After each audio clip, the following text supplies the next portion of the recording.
আগামী ২৪ ঘন্টার জন্য আমি চলে যাচ্ছি নো গ্যাজেট চ্যালেঞ্জ। সেই সময়টাতে এসে যখন আমরা মোবাইল ছাড়া কল্পনা করতে পারি না।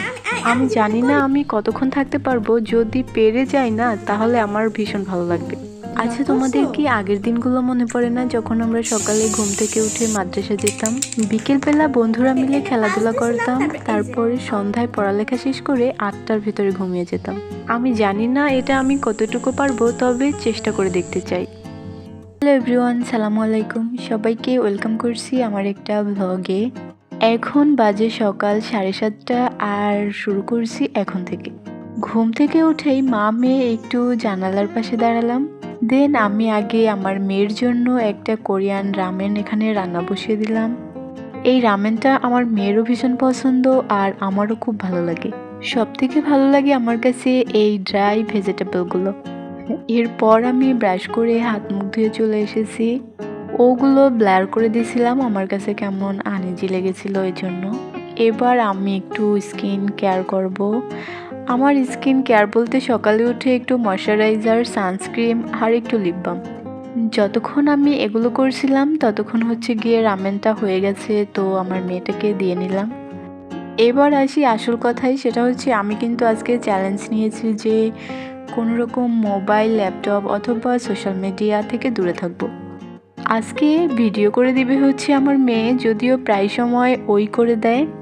আসলে আমরা তো ভীষণভাবে আসক্ত মোবাইলের প্রতি, সোশ্যাল মিডিয়ার মধ্যে। তো আজকে আমি ভাবলাম যে আমি কেন সেই ছোটবেলায় ফিরে যাচ্ছি না, যখন ঘুম থেকে উঠে আমরা মাদ্রাসা যেতাম, দেন স্কুলে যেতাম, তারপরে বিকেলে খেলাধুলা করতাম, রাতে লেখাপড়া করে ঘুমিয়ে যেতাম। আমাদের কাছে কিন্তু তখন স্মার্টফোন ছিল না, কিংবা কোনো রকম মোবাইলই ছিল না। তবুও আমাদের দিনগুলো কিন্তু বেশ ভালো ছিল, যেগুলো এখনকার বাচ্চারা বুঝেই না।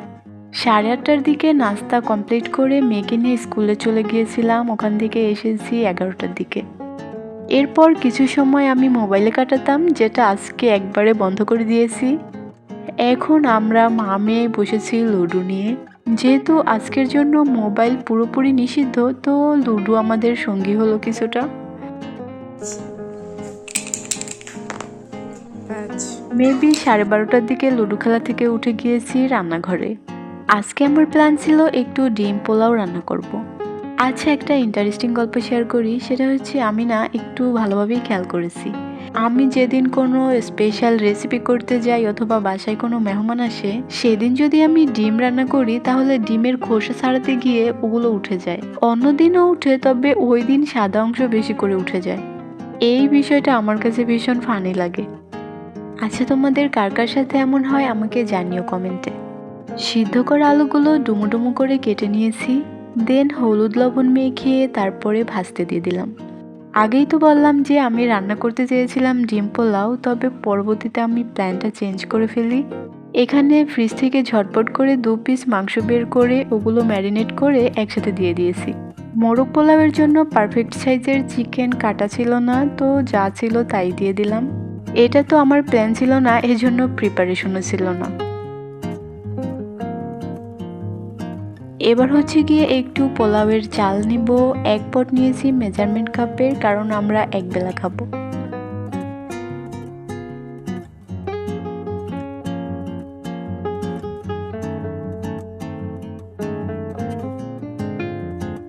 চালগুলো ধুয়ে এক সাইড করে রেখেছি পানি ঝরাতে, আর তার সাথে করেছি একটু গরম পানি।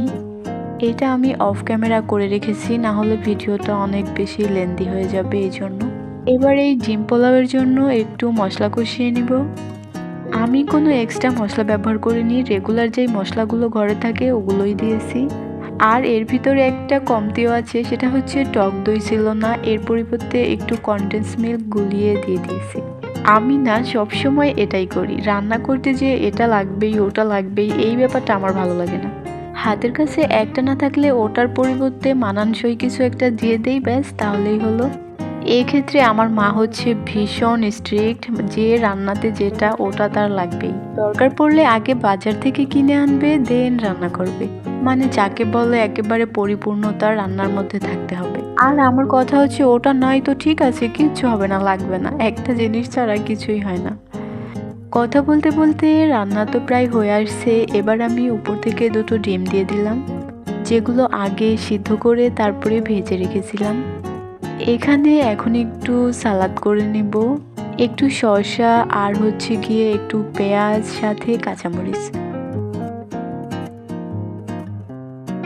কাটাকুটি করে একটু সাজিয়ে গুছিয়ে নিচ্ছি, কারণ আমার কাছে ভীষণ ভালো লাগে। রান্নায় কমতি থাকলেও সাজানো গোছানোতে কিন্তু আমার কমতি থাকে না।